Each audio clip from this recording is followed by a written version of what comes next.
Welcome, welcome, welcome everybody to another edition of Hot Program. I am your host with the most, all the way from the East Coast. And as always, folks, I am in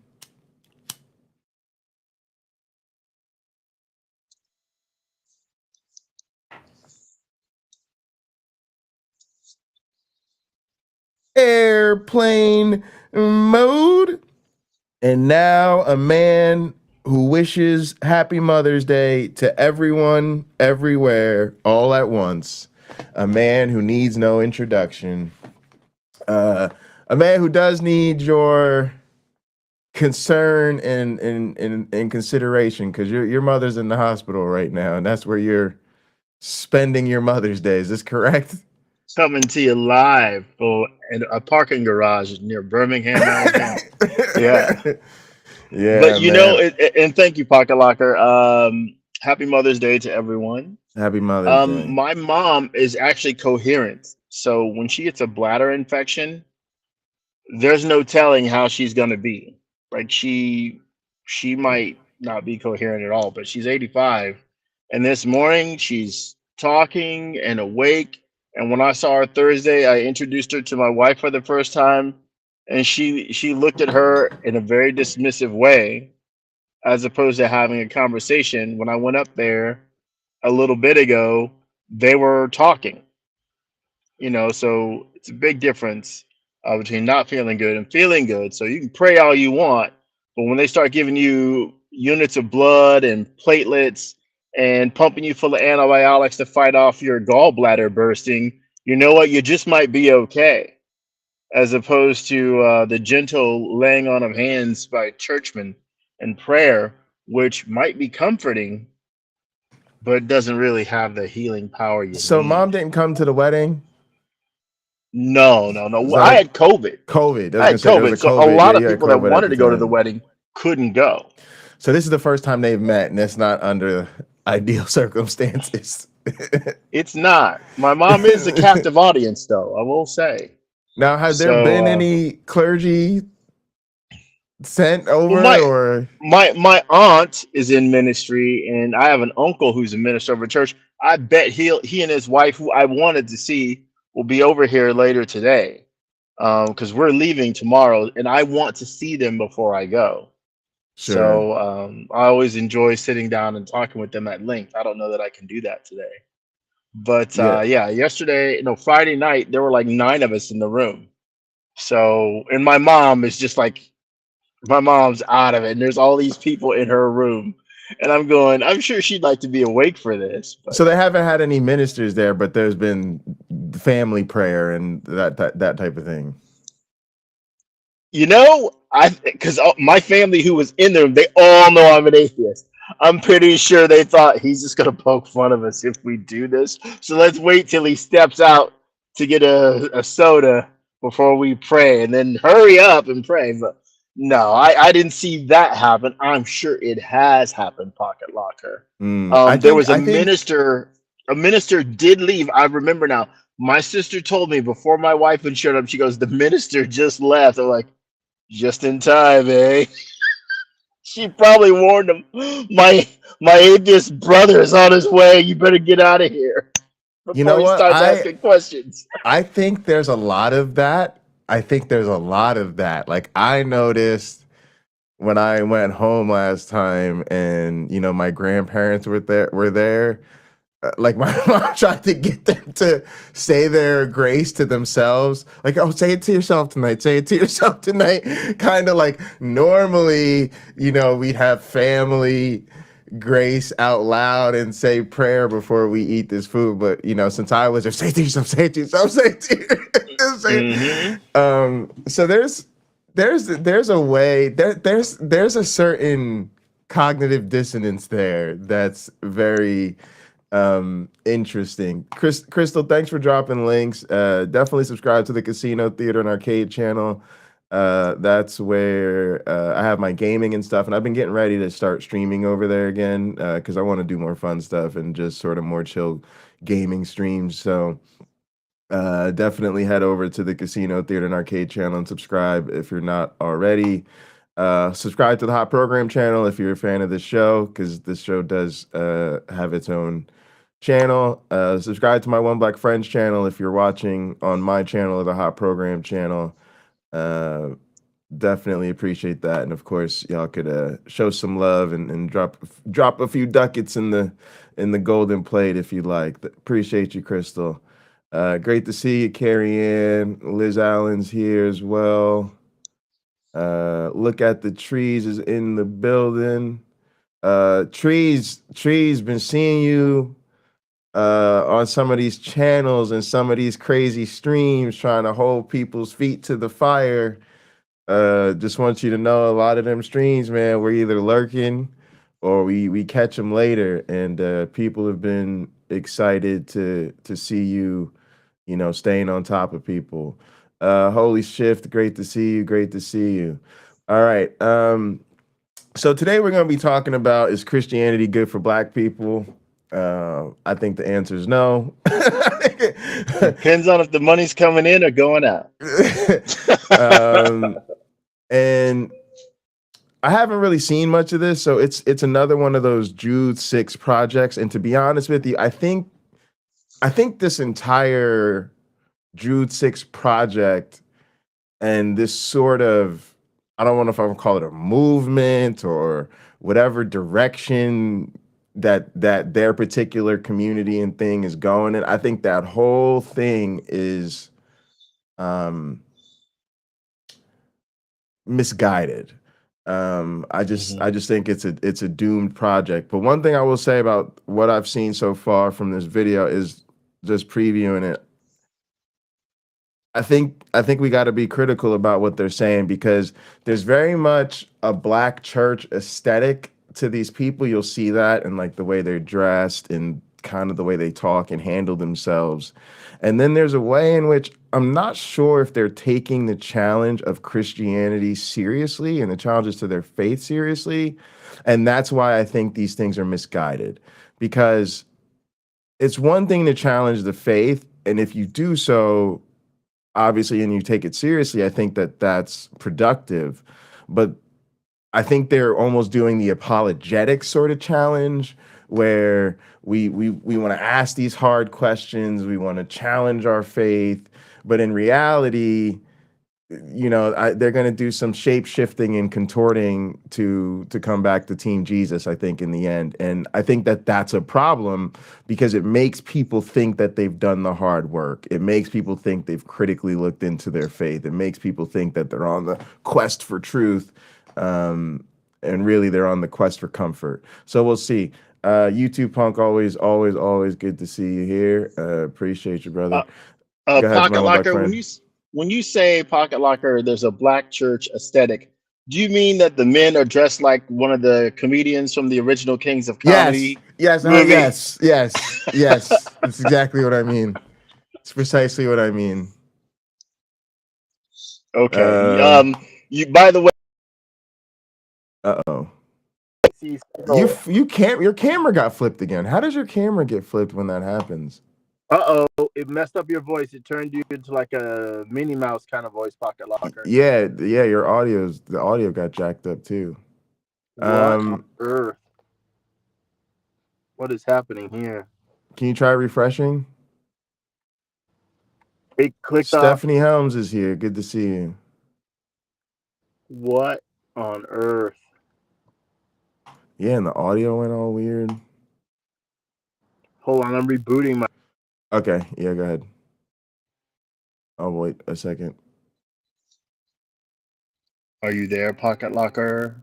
Yeah, I'm here, but you're still upside down. Let's see if it gives me any. I can't even go back to the other camera. Yeah, it's just, I don't know what happened. This I don't know happened what earlier. We happened thought we either. fixed it. You probably got to pop out and pop back in. Let me refresh. See Do you if need me that to does send it. you the link to your email? I think you said go out and come back in. Yes, I did. Okay.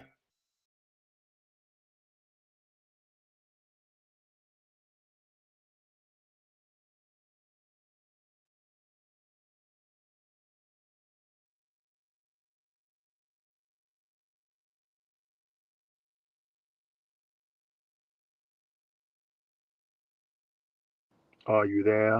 All right, you look better. How is things sounding on your end? It's not coming through my headphones. I'm gonna try to get it to go through my headphones. Okay. Because it's using the phone's microphone, which might be a. Oh no. Cheers, Gary. Okay. Now can you hear me okay? Yeah, can you hear all right? Yes, I can. Thankfully. All right, here we go.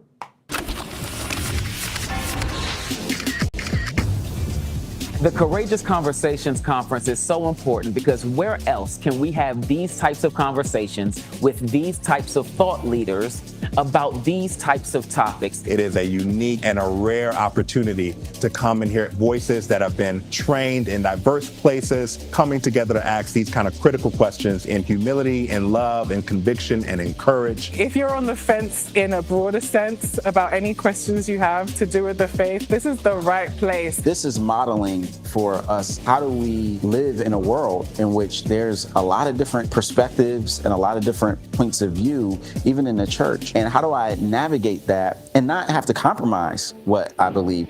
But that is exactly why all of us need to be attending the Courageous Conversations Conference, because in a world full of crucifixion, somebody needs to start having the conversation.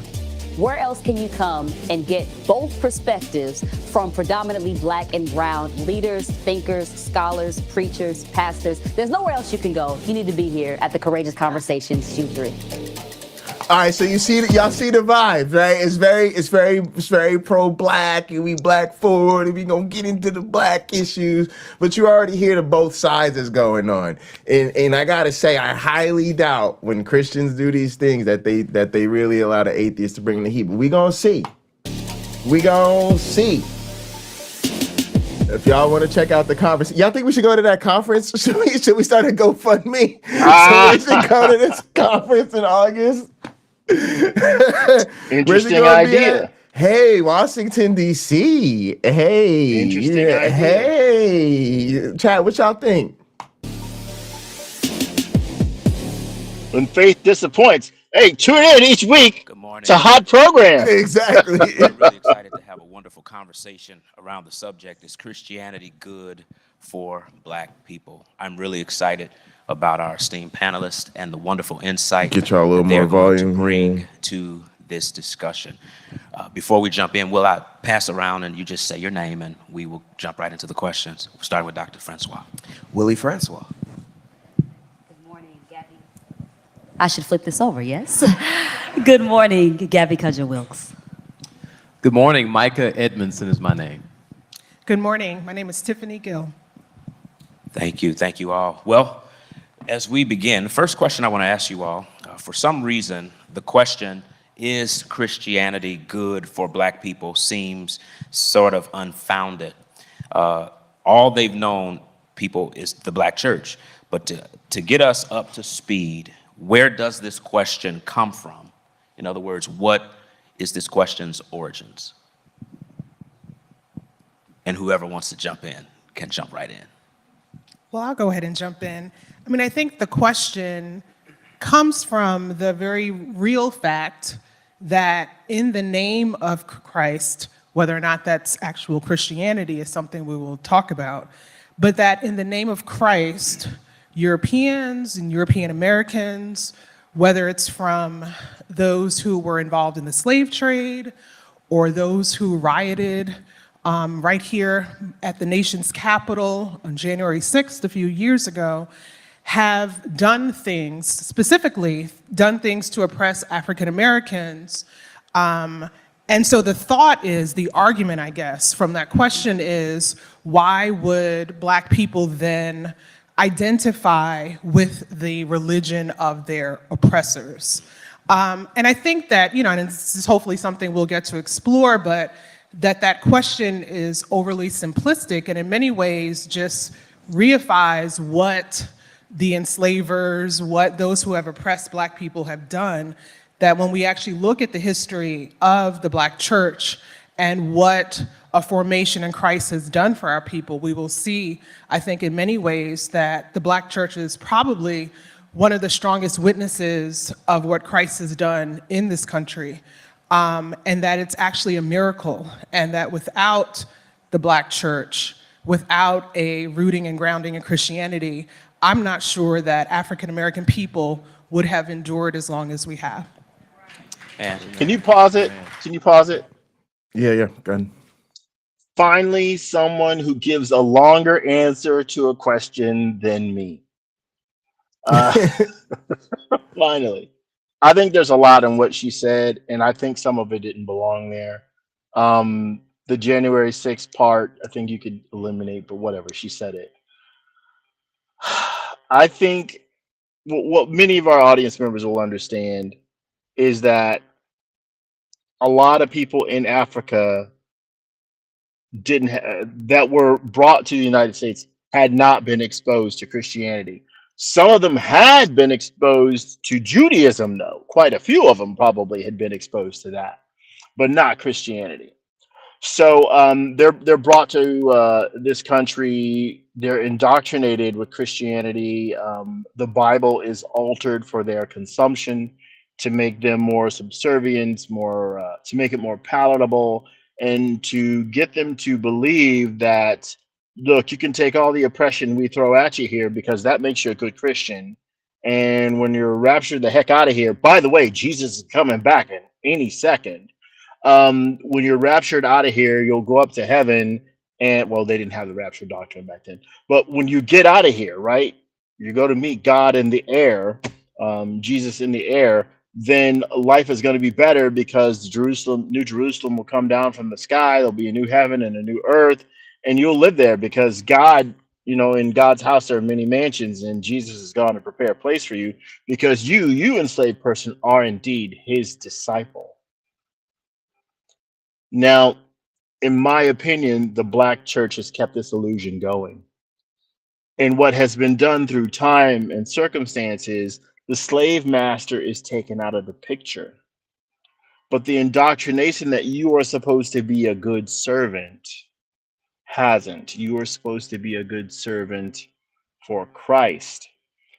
In the United States, many Black people didn't have equal opportunities to their white counterparts, to their immigrant from other countries counterparts.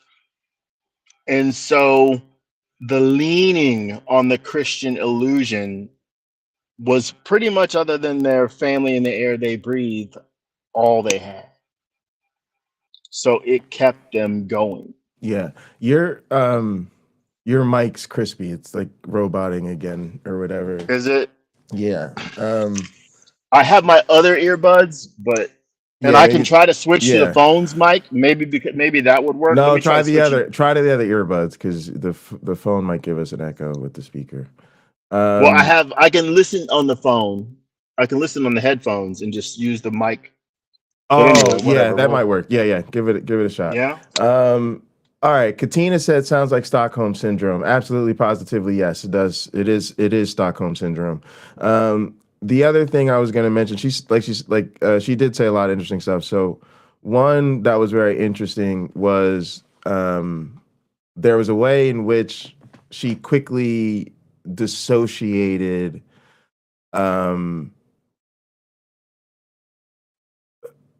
like their faith in what has been done in the more dominant church tradition. So you saw that when she said, well, in the name of Christianity, like allegedly or whatever she said, right? Like so-called Christianity. It was very much this idea that what Black Christians believe is, and again, you have to remember, as slaves, as Black people, being in a Black church, obviously you're not going to have a theology that's anti-Black. But this idea that this sort of pro-Black theology is the real Christianity, and what them other folks are doing is not even really Christianity. And I say that that's a problem because I get that, again, I get that desire to say that I have the real faith and the real faith loves people like me, but it overlooks the core institutional situation. All right. Um, hey, my one black friend, can you hear us?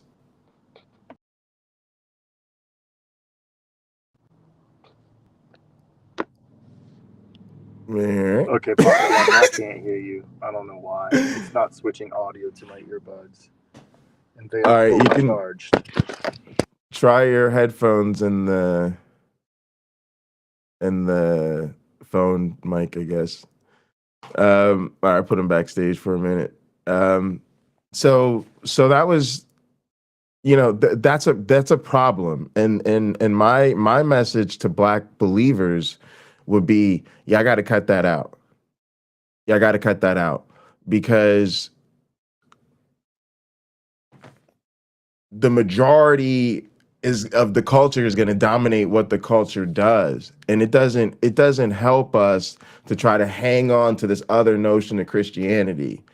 I get that socially and politically that might be comforting, but the reality is Christianity is used as a tool of institutionalized white supremacy, and we've got to come to grips with that. The other thing, to put this next point a little bit simpler, because my one black friend touched on it too. I think she's definitely conflating the notion of, well, we wouldn't be here without the black church, and the black church was so essential to our struggle and all of this, with the fact that we had no other means of agency, that effectively folks only really had a voice in the church. The other thing is, you notice how they're not talking about believing the essential claims. Literally, this person posed the question of, well, why then do black people choose to identify with the religion of their oppressor? Right? Choose to identify. If Christianity was really true, it wouldn't be about what you choose to identify. It would be about God is God and God is real and whatever. But you can see that for a lot of black folks, this is really about identity, and that they do. And for most of us now as non-believers, right, we pick up on that real quick. But that's what I mean. Like, they don't even notice how their language kind of gives away the game in that regard. The other thing is, black folk love to have a sort of fictive history where we read our struggle into the Bible, where the American civil rights struggle is literally a parallel to Moses going to Pharaoh and saying, "Let my people go." We literally fail to realize that book is not about us. The other thing is the audacity to look at real actualized history and say, we are the chosen and blessed people of God because we were freed, rather than understanding that if there is a God, we definitely ain't his chosen people because we were enslaved to begin with. And I think Jewish people have a similar cognitive dissonance that they try to deal with it. And a lot of them have dealt with it, to be clear. There's even movies about it. James Apperson covered a movie about it at one point. There's like a movie where Jewish Holocaust victims basically put God on trial. Maybe the movie's even called God on Trial. Somebody in the chat might remember. But anyway, it's a very similar thing where they realize this only happened to us. When we say Holocaust, we literally think of the genocide of Jewish people. How are y'all the chosen ones? Especially when you contrast that with what the notion of a Messiah actually was to the actual people in the Bible, right? To that original Jewish tradition of it, right? It was the idea of a conquering military hero that was going to bring you into power. So you just see a lot of but I love the fact that she said all that, because to me this is what it's really like, having conversations and how black Christians really talk. And so I'm really glad we got to highlight some of those things. I don't know what happened to one black friend. Here we go. Yeah. I think I would mentioned that even the white supremacist slaveholders knew that they were distorting the Christian faith. Anglican planters would read every Lord's Day, would read the words of the Apostles' Creed that said, "I believe in the Holy Spirit, the Holy Catholic Church."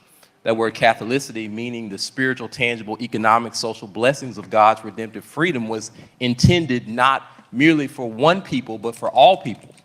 People from every tribe, nation, and tongue. And yet, and because they read the Apostles' Creed, they actually knew that Christianity had the power to upend their racial caste system. They knew this. In volume 2 of his History of the United States, there's a historian named George Bancroft, who asserts essentially that early colonial planters were afraid to administer baptism to enslaved people because the prevailing belief was that Christian baptism would automatically manumit the enslaved person. And he says this quote, "The idea was so deep and so general that South Carolina in 1712, Maryland in 1715, and Virginia repeatedly from 1667 to 1748 set forth enactments that baptism did not confer freedom." So the idea was so prevailing that baptism and Christianity actually frees people socially, that the legislator had to come in and say, no, that's not what it does. That's not what it does. And what happened is the colonial planters took their religious marching orders not from the church, but from the state. The state was the one that actually told them how to understand the Christian faith. In 1667, Virginia legislature said this. It says, "Whereas some doubts have arisen whether children that are slaves by birth and by the charity and piety of their owners made partakers of the blessed sacraments of baptism should by virtue of their baptism be made free, it is enacted and declared by this grand assembly and the authority thereof that the conferring of baptism does not alter the condition of the person as to his bondage or freedom." And they took their marching orders again in that place from the state rather than from the church. But the witness, as my dear sister just said, the witness of the gospel and the power of Christianity was that despite the distortion of the slaveholder, Christ made himself clear in his freedom to the enslaved. And so, you can read the work of the late Albert Roboteau that talks about the invisible institution and how our enslaved ancestors actually knew the real Jesus and actually understood the real gospel. And after a long day of backbreaking toil would sneak off into the woods in order to worship Jesus the way he ought to be worshiped and to preach the gospel the way it ought to be preached. And so that's a powerful witness that Christianity is in fact good for black people. That is the real Christianity. Thank you. Okay, so we see more of this cognitive dissonance, y'all. More of this, and you heard him say it. The real Christianity is good for black people, dog. What is the real Christianity, dog? I'm here to tell you, the real Christianity is what most Christians do, and most Christians is them people. It's them people. You know what I'm talking about, y'all? When we talking 70 to 80% of evangelicals are Trump supporters. You understand what I'm saying to you? 70 to 80% of evangelicals are on team anti-woke, anti-DEI, team gerrymandering so that black people don't have autonomy in their communities, team state takeovers so that black people don't have autonomy in their communities, team we're concerned about voter irregularities so that we can create more barriers to voting so that we can disenfranchise black voters. That's them people, y'all. And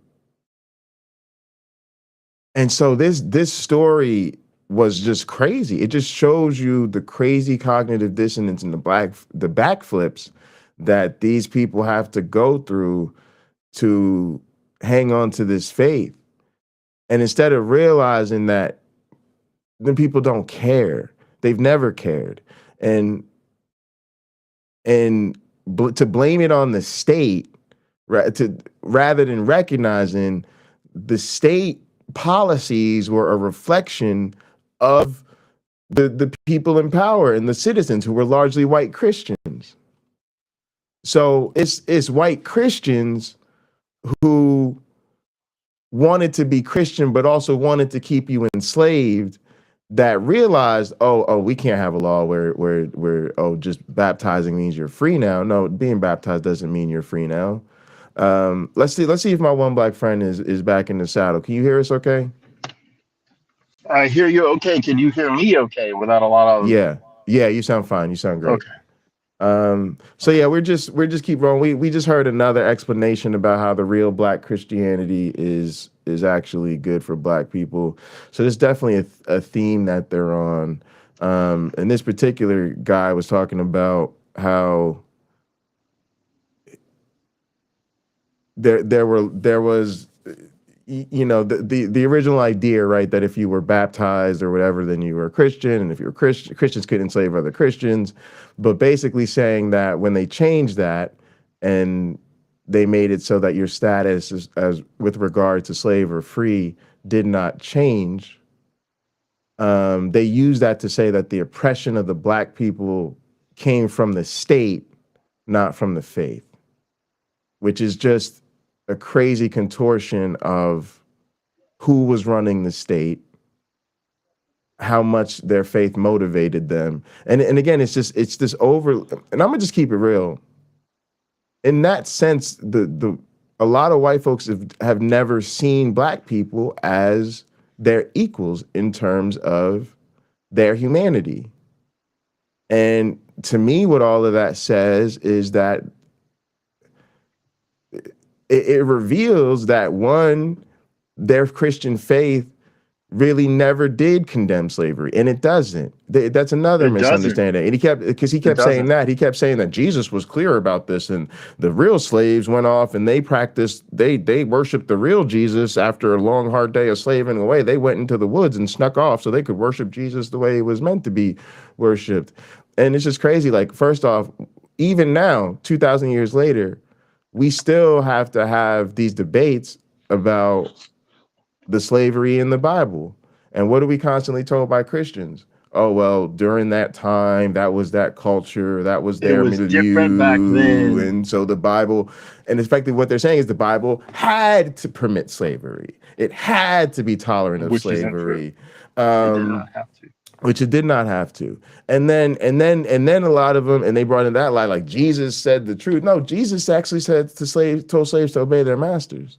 Yes, be obedient. Mm-hmm. So, and masters not to be cruel. So then they want to turn around and say that Christianity is what fought for our freedom. No, we fought for our freedom, and we had to do so from within the confines of a Christian identity for our safety. But it is not that the gospel of Jesus Christ saved us. I'll tell you, as I drive my wife around the American South. By the way, folks, my wife is an immigrant. She's not from the United States. I'm waiting to drive by a farm or a plantation that still has slave quarters on it. And maybe they haven't been maintained, maybe they're falling down, but some of those structures are still standing in the South. I've seen them in Georgia, certainly. I've seen them in, I think I saw them in South Carolina too. I was just about to say South Carolina. Yep, I've seen them in South Carolina, all over, just right down the highway. Down here in Alabama, I haven't seen one on this trip. We would drive around in the day and the night, haven't seen one. But I want to point them out to her. Now, they had slavery in Cuba too. She's highly aware of that, but I just wanted to get her an idea of what was going on here in the U.S. Because to some degree, it was different than what her ancestors in Cuba would have endured. I don't know how different, but a bit different because they're here, not there. The fact remains, and Matt Dillahunty has pointed this out, and so have others. It would have been so easy for Jesus just to give us a sentence or two. Hey, owning people is wrong. I've said this to someone who was a fellow atheist, and he says, but the guy I said it to is a Caucasian male, exceedingly affluent, like a 1%er, really sharp guy. I said it to him, and he's like, "But haven't you benefited from it?" And I said, "The truth of it is, I wouldn't even be alive if there was no slave trade. Me being alive is a coincidence of the slave trade, one of the many outcomes of it. But I'll give that up so that millions of people don't die." Yeah, I don't know. Those are meaningless what ifs, and usually they're very poorly motivated. They're very poorly motivated. Yeah, if somebody even asked me a question, well, didn't benefit in slavery? It's kind of a gross question to be. It's kind of offensive to tell a black person that they should. Maybe you should ponder how you benefited from that. Like, well, people just wilding. He didn't think it was offensive. I know he didn't think it was, but that's what I'm saying. But go ahead. No, that's cool. You can tell your story. I'm just saying. Go ahead. This is a man I've sat with, and we offended other people together. So as atheists, so I know I know him well enough to know he's like, but how come you don't think that way? Like, he wasn't trying to offend me. He was trying to understand, but like, isn't this so matter of fact that you benefited from it? And I of course I went on to explain. Here's why that isn't the case from my standpoint of view. But I told him, you go ask one of my brothers or my sister, and they might say yes. You're not gonna get that from me. And to be honest with you, that is still the oppression. That is still, to me, that is a reflection, because it's a right-wing talking point. And so it's very frustrating that and this is why we need to be politically aware and, to me, and socially active, because if not, we literally have these talking points and these ideas creeping into our community. And it's because I know some people that would say it too. You know what I'm saying? Like, I definitely know some people that would say it, but I would also had to work very hard not to go upside their heads for saying that. And maybe what I would do is start to pull up some of these right-wing. Basically, what I would really do is I would start to pull up some of these clips of like right-wing politicians that I know they hate saying this over and over again. I think maybe that would be an interesting way to see what they think about that after. But yeah, let's keep rolling. We already gonna have to do multiple parts of this. Absolutely. I would add. Exactly, you see. I want to affirm this question as a positive question. And so any theologian that does the work of liberation has to apply reading strategies, which are called hermeneutics, of suspicion. And so I want us to begin here. This is the kind of conference that allows for questions. Hang on a second. I want us to affirm the question. This question as a positive question.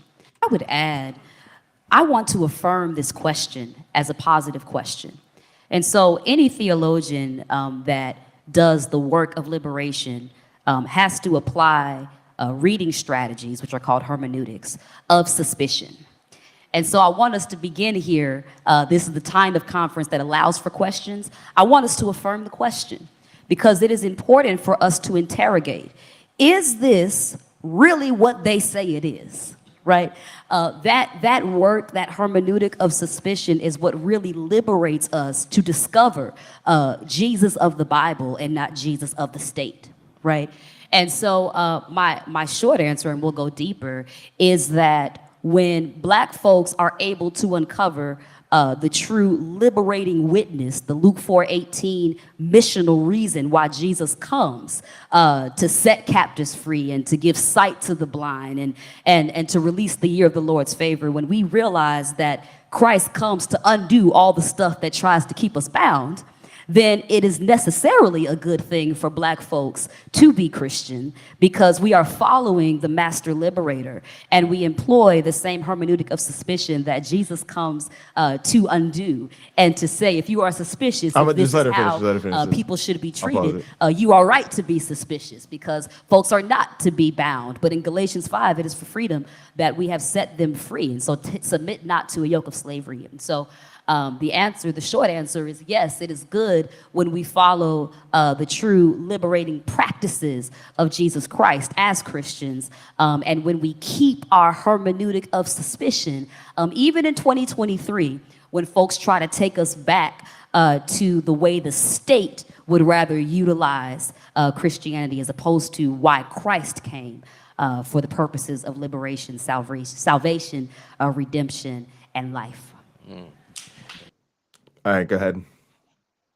And don't say you didn't have a wait. Hang, I just want to say real quickly. Don't say we didn't take you to church on Mother's Day. Okay, you may not go to church with your mother. Okay, but if you watched our program, we didn't take you to church on Mother's Day today. Go ahead, my one black friend. A different kind of Christian programming. Here's the deal. She's talking about hermeneutics, stressing it's about the way you read something. So, okay. She set the captives free as eventually setting them free from slavery. That's not what that's supposed to mean, folks. If you go into reading Daniel, Jeremiah, Isaiah, Zechariah, setting the captives free means freeing Israel from its oppression. Not setting my father's grandmother, who was born a slave, had nothing to do with her. It was setting the people who were captives free back then, 2,000, 2,500, and even more years ago. It had nothing to do with a person walking around in 2024. Nothing. It had nothing to do with a person walking around in the year 1600. Nothing to do with them. So she's making it fit what she wants it to fit so that she makes a good point. And it will resonate with many people in her audience who don't want to acknowledge that it was a failure on Jesus's part. You can read that whole Bible to cover to cover and tell me give me the name of someone he set free. Let me read it for myself. Give me chapter and verse where Jesus of Nazareth set anybody free. Then you might say, well, he set people emotionally free.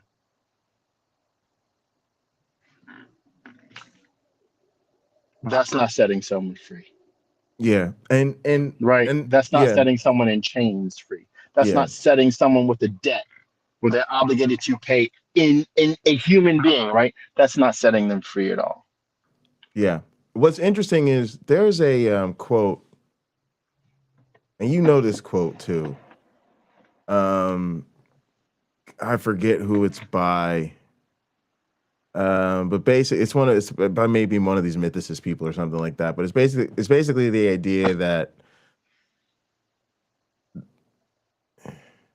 they say something like, I'm not saying that, basically they're saying that they believe that ancient people during the biblical times were smart enough to not take it literally. And now we do take it literally. Somebody out there has heard this quote. I think you know who it is. I think a great number of people have said things like that. And I believe it's true. For instance, the talking snake in the Garden of Eden. I think most people 2,500 years ago didn't believe there was a talking serpent. They see it as an allegory.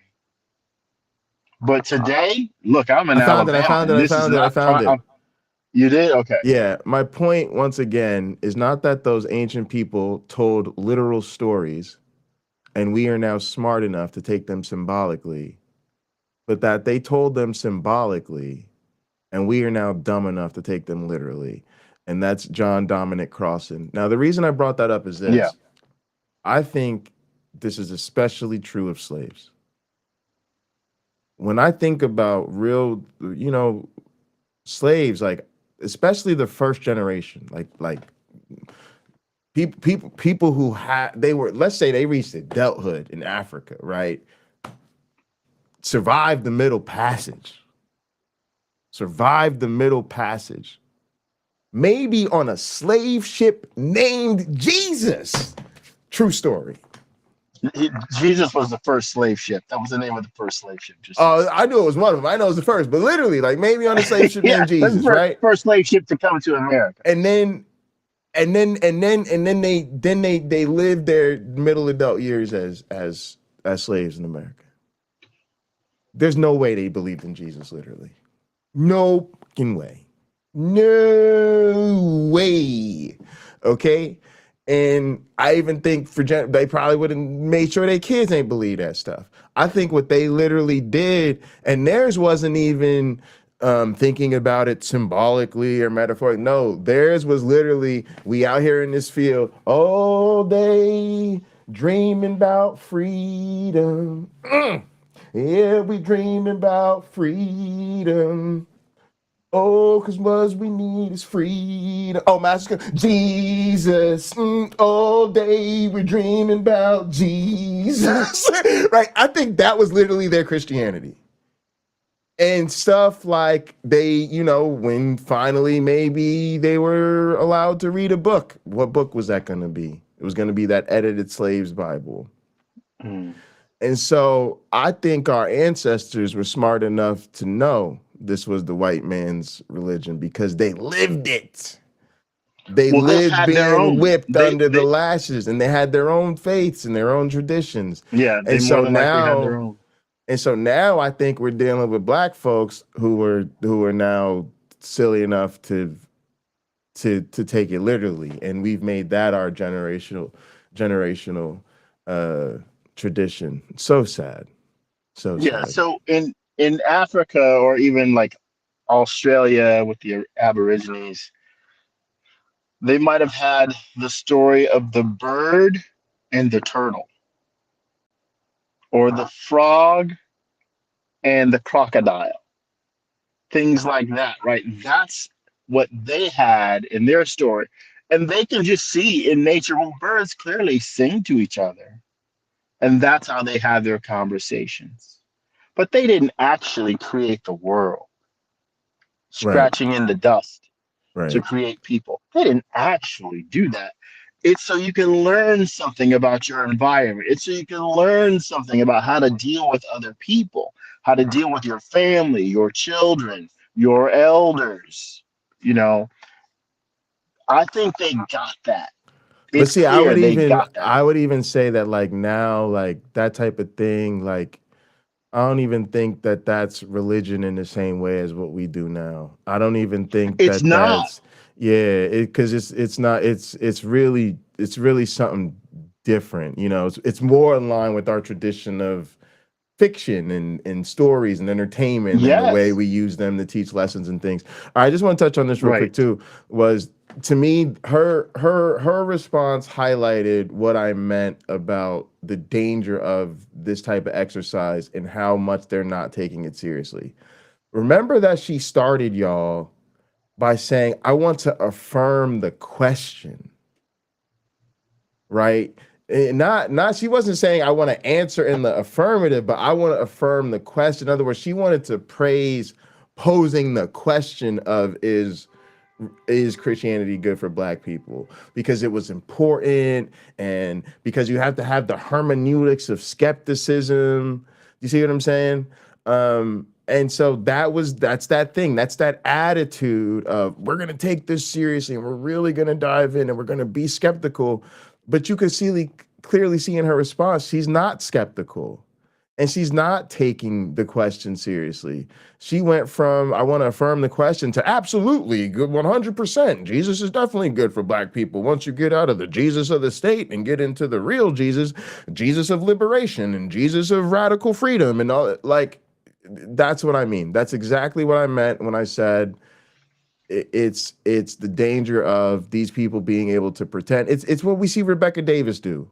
Right? This is exactly what Rebecca Davis does. I want to jump in. I want to take these questions seriously, but really you're just preaching and evangelizing, and you're not at all taking the possibility of being wrong seriously. Would a good God, or one that existed at all, allow the state to take over his Jesus? This is his only begotten son, so precious that he sent him down to earth, had him killed, and just decide, oh, well, I'll bring him back to life.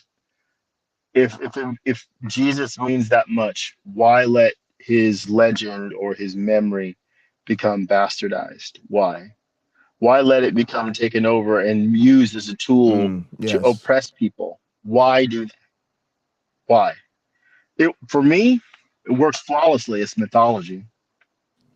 Right. Because people we know in the ancient world, people put those ancient heroes out there to inspire their troops, to inspire their cultures to greater things, or to not necessarily magical things, but to literally bring their people from the ashes to national prominence. That's what the stories about those heroes were for. And Yeah. Israel's God's suffering servant, Israel, is another one of those legends. Rise up from your own ashes, Israel. Right. Come out of the infancy of worshiping idols that are from other lands, sacrificing your children, even though, we've gone over that, even though the Bible tells us Even the tells racism us of the faith. Ezekiel. They take this story from essentially from Palestine, and they give you a white God, a white Jesus with all white disciples. I mean, most of the disciples look like most of the professors in an American university. They don't look like people from the Middle East. And so it's just really, it's crazy that they're gonna keep arguing this. Let's keep moving a little bit. Let's try to see how much we can Okay. get through. I think it's an important question for many of the reasons that Reverend Gabby offers to us, but particularly what Reverend Gill raises for us. Not Reverend, did I mistitle you? I'm sorry, Doc. What Dr. Gill gives us is that we really have to interrogate if what we actually call Christianity has anything to do with Jesus, right? Because there's something in the American context that likes to talk about Jesus the Christ without talking about Jesus the carpenter, right? And the reason why I underline Jesus the carpenter, because there has been this organized conspiracy for almost 2,000 years to make Jesus white, right? And not just make Jesus white, but to make Jesus American. And so part of what this question helps us to interrogate is, what are we going to do with this Americanized white Christ that keeps being shoved down our throats by white churches and by certain forms of black churches? So it helps to raise the question for me on, when we talk about Christianity, what are we actually talking about? Because when I look at the type of faith trajectory that I hope I'm on, it doesn't look like the faith trajectory that we find from certain people who live under the banner of Christianity, but actually do not practice the liberating love ethic of the very Jesus that they say they follow. And so we're in a particular time where it's imperative for us, yes, to celebrate that we have been saved by Jesus, but at some point we got to save Jesus from the church, right? And when I say save Jesus from the church, we have to save Jesus from this state-sponsored form of Christianity that only cares about two policies that limit what people do with their bodies and limit other things that people try to do, and not understanding that Jesus does come from this very liberative ethic. The other thing is to talk about the fact that making Jesus white is also to deny the Hebrewness of Jesus. And when I'm talking about the Hebrewness of Jesus, I'm really talking about the Africanness of Jesus, because Jesus is an Afro-Asiatic brother who lives under a settler colonial oppression, who comes from a crucified class. It's easy for us to talk about the crucifixion as if it's only something that Jesus experienced, without realizing that Jesus comes from people who were crucified on a daily basis, right? And so without that kind of historical context, and to celebrate the Africanness of Judaism and Christianity, without honoring the fact that there is an American conspiracy to make Jesus white, it's a very important question, because maybe what we call Christianity has nothing to do with Jesus the carpenter at all. All right. Thank you. So let me take this deep. All right, go ahead. One more friend. Hopefully, I think we're gonna change questions after this. Okay. To some degree, I think he's making a good point here in that what people are doing is, if we can imagine a palette of colors, as if we're all going to sit down and we're going to make a painting. And I ask each of our audience members, I'm going to start with yellow, guys. Tell me what to add to the yellow. We're going to paint Jesus. So I'm going to start with yellow. Someone says, like YouTube Punk says, throw some that dark green in there. Okay. Pragmatic Crystal says, give me a little of that gold glitter. Put some of that in there. And I keep mixing and mixing and mixing. And finally, it's time to apply some of this multicolored glue glob, which has now become one sparkly color, to the canvas. There was clearly something I started with in mind, right? The yellow in the blank canvas. But now so many people have put in their input, it probably doesn't look anything like the yellow I began with anymore. I can add some of that back in later, right? I can clean my brush and throw some yellow in there. But eventually, when I'm done painting this painting, if I only ever asked for people's input, which colors to mix together, I can still come up with an image that's quite striking and still beautiful. But if I also had a photograph or equivalent, a drawing of what Jesus really looked like, I'm not going to get there if I keep asking people for their input to help me make this image. It won't look like him. It just won't. And I think that's the Jesus we have when you talk to someone. That's the Jesus you get back. The Jesus that reflects their ideals. Yeah, and that's I'm kind of sure. good. Okay, I'll be quick. I'm sure many of us have spoken to a person who is a Christian who said to us in complete sincerity, that's not the God that I believe in. Right? When we give them scriptures that show these horrifying details of the God of the Bible's behavior or Jesus's behavior, that's not the Jesus I believe in. So go ahead, Pakman. Yeah, I was just gonna say that we're kind of guilty of they're kind of guilty of the same thing in the sense that they want to make Jesus African American, right? True. That they want to literally read their story and their struggle into the Bible. And yeah, there are some parallels out of there, but it's just as much not understanding or prioritizing the Jewishness of it or the original context. And I'm sure we can get Japaneses, Chineses, Guyaneses, wherever. You can just throw an SUS on the back of it, and that's their culture's version of Jesus. Yeah. And it's also you see the thought stoppingness. Like there's this way in which we were supposed to ask this serious question of, is Christianity good for Black people? And we got a bunch of cognitive dissonance and people, extracting their own Jesus, and you got to get to the true Jesus, and the true Jesus is liberating, and we have this overarching narrative of separating the true Jesus from the Jesus of the state, and so you really see that, like, again, they can't take the question seriously, and they are pretending to represent a diversity of perspectives, but in reality, I just see a bunch of Black Christians who are arguing that, Jesus really loves Black people and everybody else is doing it wrong.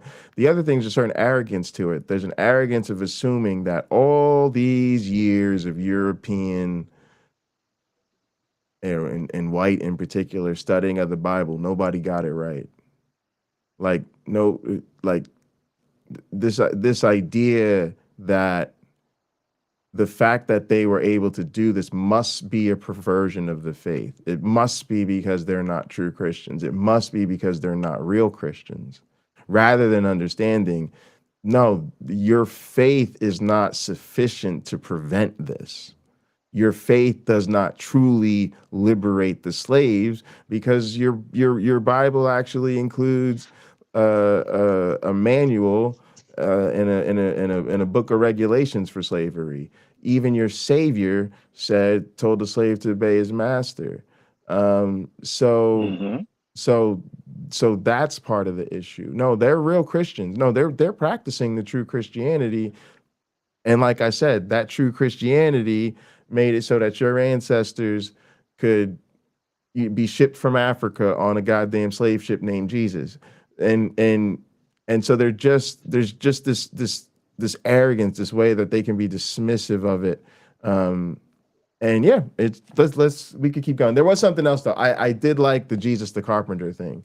And I think a lot of us need to talk about that, because we do need to the extent that we can't get rid of Christianity, we do need to push these people to me more towards the socialism, more towards the social values, more towards the social gospel. And in our current situation, that does to me look like solidarity and advocacy for workers and the working class. And I think highlighting this notion that Jesus was a carpenter,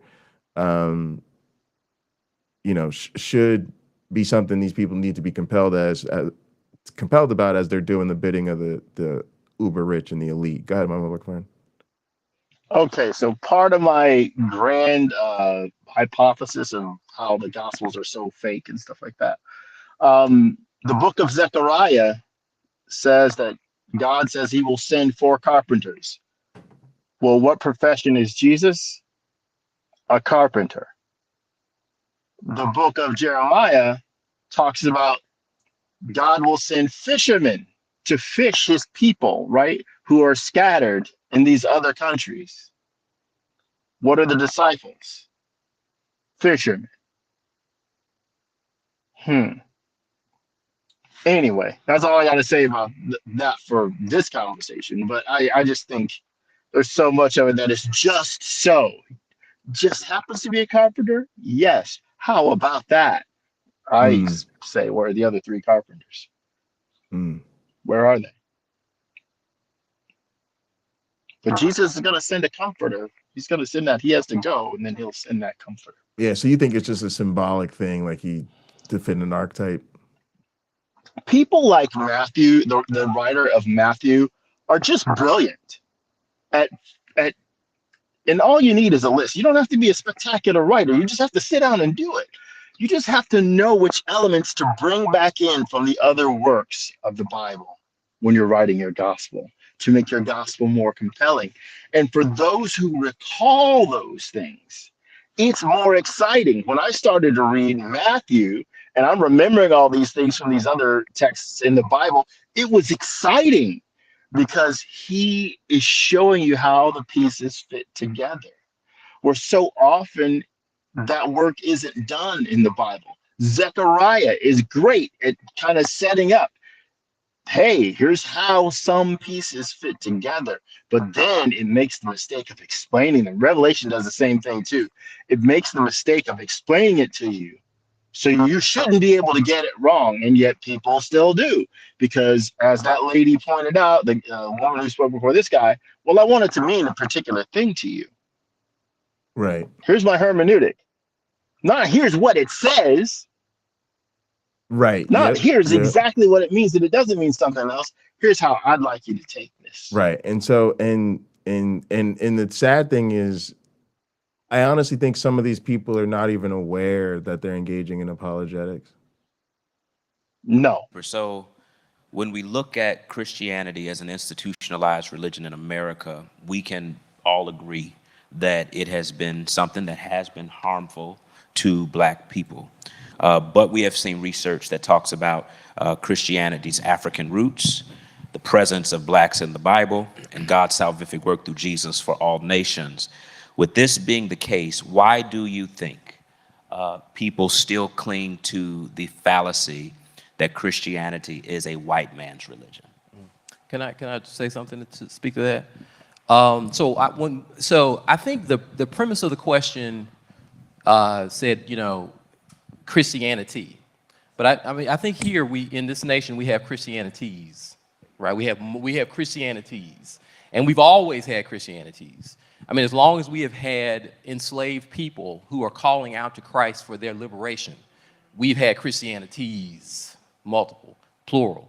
And so as we think about the Christianity of Harriet Tubman and Frederick Douglass and Sojourner Truth and Mariah Stewart and Alexander Crummell and Fannie Lou Hamer and Ella Baker and Rosa Parks and MLK, that's a different Christianity than the oppressor Christianity, right? So I think we got to talk about that. And I think, so I just want to make sure that as we sort of interrogate the question, I don't want to cede the title Christianity over to the oppressor Christianity, right? I don't want to say that what Christianity is what these white folks do. No, that's not true at all, you know, because to be a Christian is to be anointed with the anointing of the carpenter from Nazareth, to be anointed with the anointing of the one who willingly stepped into the caste system on the bottom of the caste system and who was willingly crucified so that we might be free. So to demonstrate solidarity with us and to overcome on our behalf, right? And so, so again, I want to talk about the Christianity of that Messiah, right? Rather than just the fact of it being weaponized against us. Part of the reason why I want to do that is because I don't want to always center white folks, as if, you know, we can't really have a conversation without really dealing with them and talking about what they've done, their misbehaviors. Right? I mean, it's not to say, I'm not trying to be naive about that. I understand that we're in a context, and I understand that we've got to respond to our context, and I understand that Christianity is the power of our Lord to actually liberate us and free us. It's an emancipatory reality, absolutely. And but I do think that we have a space, that we ought to have a space to be able to have this conversation without always sort of having their distortion of our faith at the center of our conversation. All right, so a couple things. One, I just think this idea of the idea of Christianity as being about liberation and freedom is ridiculous. It's not even just the fact that that it has a handbook on slavery and that Jesus tells slaves to obey their masters. It's literally the entire concept and nature of the relationship and what the God wants of his people is it's inherently about servitude, inherently. The other thing is, and people might not like to hear this, but the question was ill-formed by including the word fallacy. And Christianity is the white man's religion. People may not like to hear that. And I know that there's a historical Christianity. And at some point, as a faith that came from the Middle East and was practiced by brown people in the Middle East, there was a time in which they were obviously the core of Christianity. But when we say what is Christianity, again, it's kind of like, I think a lot of people have learned too much about the Bible and it's got them messed up. I have this disagreement with people about whether or not the Bible is, for instance, homophobic or things like that. And a lot of these people, they try to build their case up by going back to what the original manuscript said thousands of years ago, or what we think the original translation was. I'm like, when I ask what the Bible is or what the Bible says, we're talking about the Bible you go get if you go to a bookstore and buy a Bible. You go to a Christian bookstore and buy a Bible right now. What's in that Bible? That's the Bible. The ancient, the background, that's not the text we're dealing with. And I feel the same way about the faith. I'm not saying that you can't have these distinctions and these nuances and have those conversations. Yeah, they're conversations out there, productive conversations. But the reality is, for the most part, when we talk about Christianity, we're talking about its current form and what we're currently dealing with. And the real history of that is it didn't become a major world religion on the world stage until it became the major religion of the major colonialist oppressive empire. And even now in America, America is what it is because of our history is the establishment of white Christians. Even when people say stuff like, oh, America isn't really a Christian nation, it's really a secular nation, and there's always been separation. I think these people just fucking lying to themselves. I think people are just sniffing their own farts and literally buying into the boilerplate talking points of American delusion. This is a Christian nation. It's always been a Christian nation. The reason we have a quote unquote separation of church and state, the reason it was considered bad for the federal government to establish a particular religion is because they couldn't figure out which Christianity to pick. Again, you had the Baptists in this state versus the Catholics in this state versus the Mormons in Utah versus the Presbyterians over here. But if you look at anything outside of that, you're talking oppression. Muslims have always been an oppressed and discriminated against minority in this country. Jews have always been an oppressed and discriminated minority in this country. Non-believers have always been oppressed and discriminated against minority in this country. Even what we're dealing with now, most of these people, they full of shit when they're so alarmed about Christian nationalism and Christofascism, because again, we let this shit just creep up in us. Think about it right now.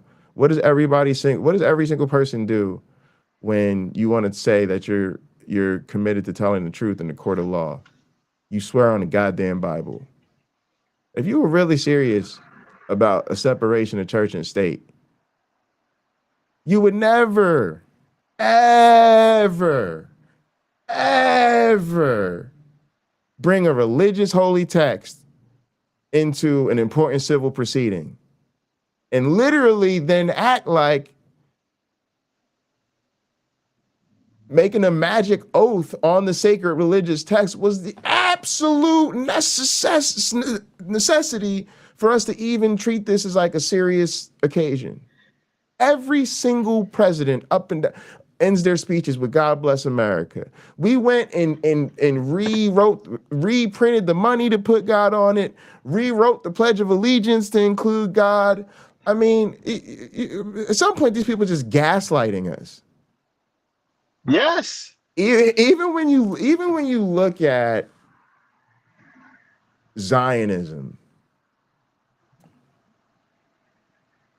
it's really a white supremacist colonial effort in which all Jews are not treated equally.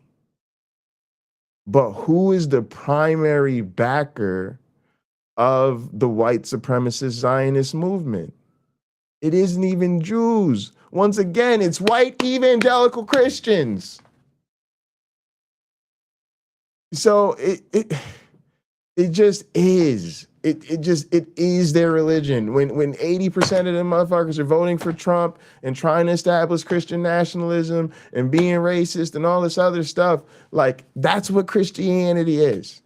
So to me, it is the white man's religion. I know that's not a popular opinion. I'm only speaking for myself. I don't speak for my one black friend or anybody else, but I'm gonna tell you straight like that. Go ahead. Well, I heard a rather striking thing. I forget the guy's name on YouTube. He said one of the most profound statements about the Bible and those who believe in it that I've ever heard. He says, you can't personalize the Bible. Now, there is no listener to Hot Program that hasn't heard a Christian say, I have a personal relationship with God, or I have a personal relationship with Christ, or I have a personal relationship with Jesus. They literally are doing what this man says you can't do, but he's still right. The individuals have come up with their own versions of the religion. That's what this gentleman's comment, when he listed all those Black leaders through time, that's what they were doing. They had their very own version of the way they saw things. But what they're doing is they're taking their faith and then they're looking at the world and they're saying some things need to change. Some things aren't right. So I'm going to do my portion to assist in moving society forward because things should be right. They need to be right. So we And that's will, I mean, I'll bring that up again. You know, you can't personalize the Bible. I think that guy is right because then you're adding to the text. yeah. Go ahead, Paco. And that's what's sad about this is that these people are victims. They've been lied to, and it's just you just kind of it's especially transparent as a former Christian.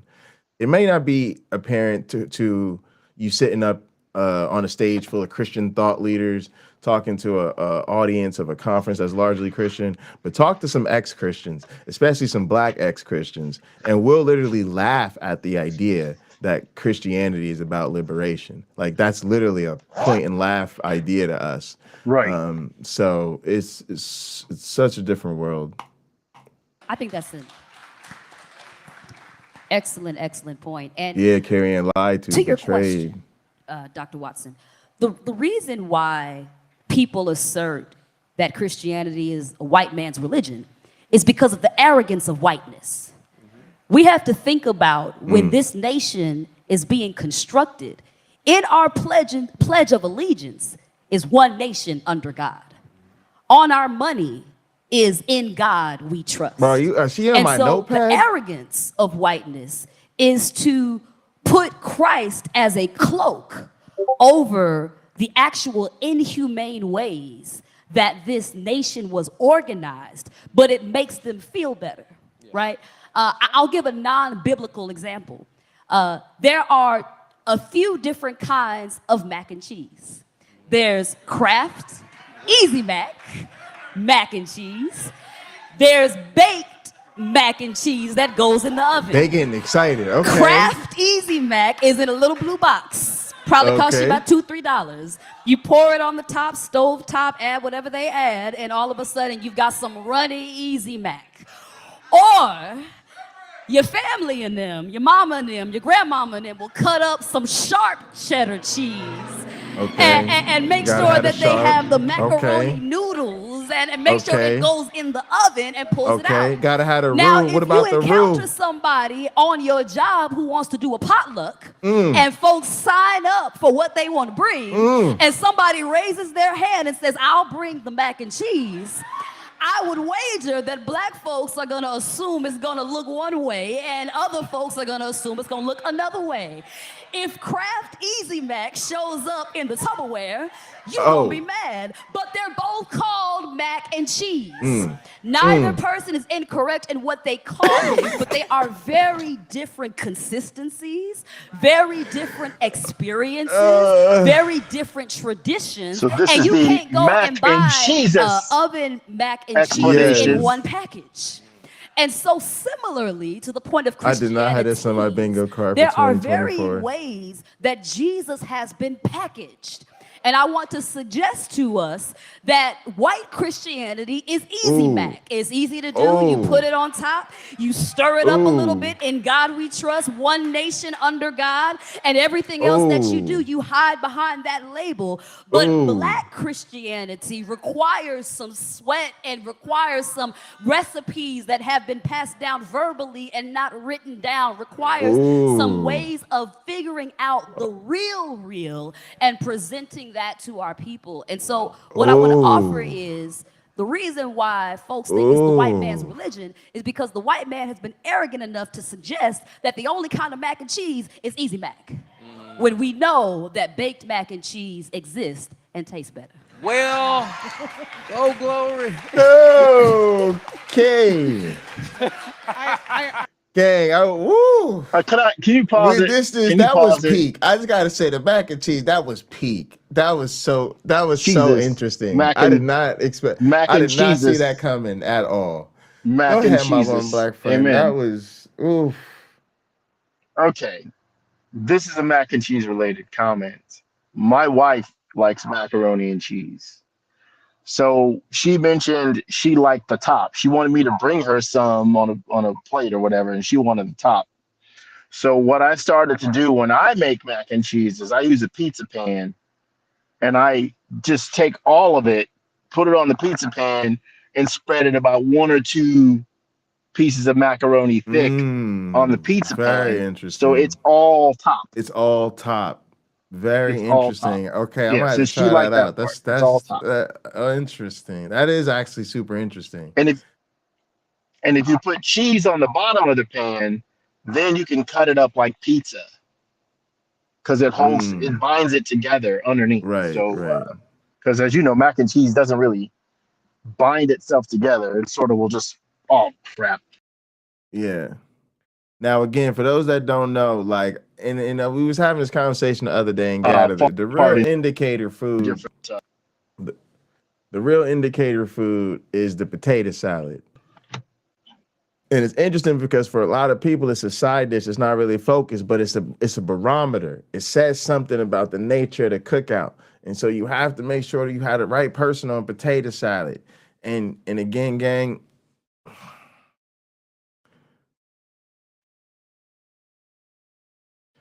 if you put carrots or raisins in your potato salad, gang, no, okay. So look. All right. So the seriousness of what she was saying, and here's, and it's gonna be so interesting because in one sense she is right. Mac and cheese, I think the example to me was just kind of funny and silly, but in one way she is right. I use the example of Pinochle when I talk about Pinochle.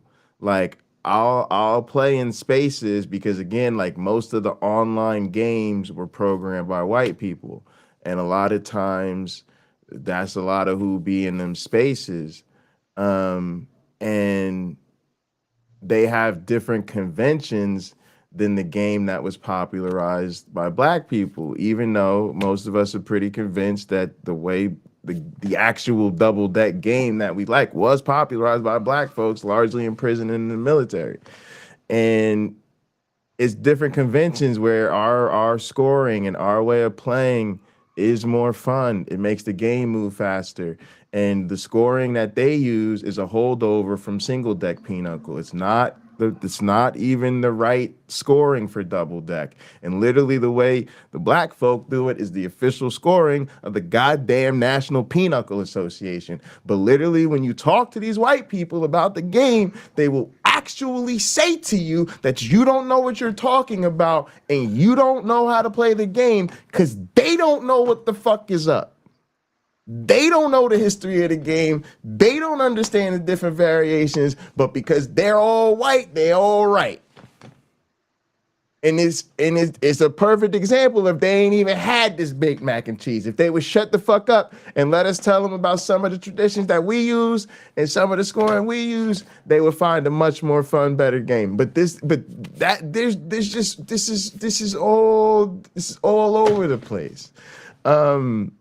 So there is always that thing where they make our cultural traditions feel not official, less significant, unimportant, ghetto, hood, all these other derogatory terms. It's anti-blackness at its core. What was also so interesting about that though was she brought in things like the oral tradition. Right? Like you have to have some things passed down via word and da-da-da-da-da. There's a lot of discussion of this in academia. There's different ways of knowing and different ways of learning. And there is a way in which white supremacy has always favored literate traditions, right? You're considered a successful musician, for instance, when you can read. They place a lot of emphasis on sight reading, whereas in black traditions, there's different importance put on improvisation and also being able to play from memory. If you actually want to know the truth as a musician, all three of those things are very hard. And obviously great musicians and even good musicians can do a little bit at least of all three, right? But all of deserving of respect. It's hard to get together with musicians you've never played with and literally improvise something that a live audience gets as a coherent and wonderful experience. Like, it's crazy. There's also a lot to like memorizing shit. Like when you play on in a concert, most of y'all go to a pop concert or something like that, or whatever genre it is, and there's a band playing. That band, you don't see nobody reading no goddamn sheet music. That band has memorized every single note of that entire show, and they do it the same way every single time, every single day. That takes a lot to memorize a 2 hours, an hour and a half concert, right? That's a lot. Okay. It's also a lot to be able to see a piece of music sight unseen, you know, fumble your way through it a couple times in rehearsal and then perform it live, basically reading it, you know, like they're all hard, but there is, you know, like people put different importance on things. But what's so interesting about that is it's one of the ways in which some of these problems can creep in.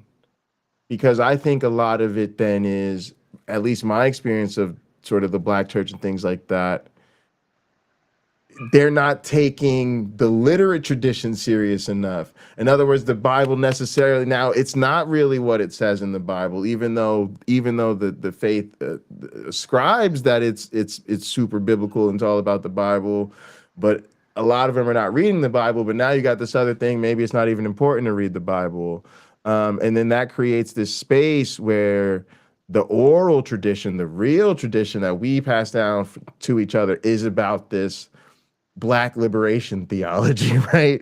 Where Jesus Christ is really a brother, and they won't talk about the African origins of Christianity, and you see what I'm saying? And so you get all this nonsense, you know, just because something's passed down to you orally doesn't mean it's true, right? It you know, and we lose some important filters of putting it all on paper, seeing what it really is, so that it can be scrutinized and brought to the light. So there, you know, setting the kind of funny silliness of the mac and cheese example aside, there was a lot to what she said.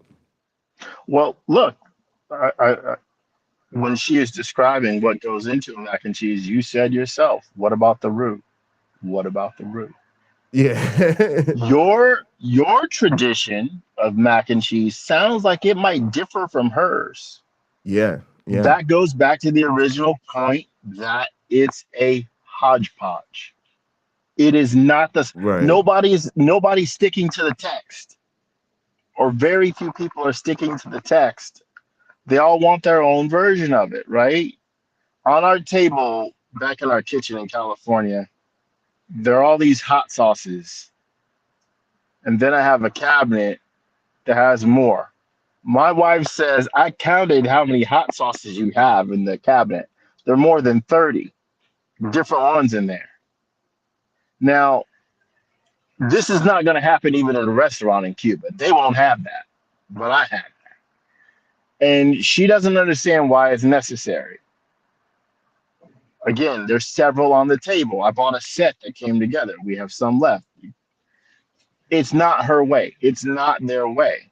If I go to my uncle's house later, I guarantee you, if I open up their cabinet, he's probably got at least 4 different hot sauces in that cabinet.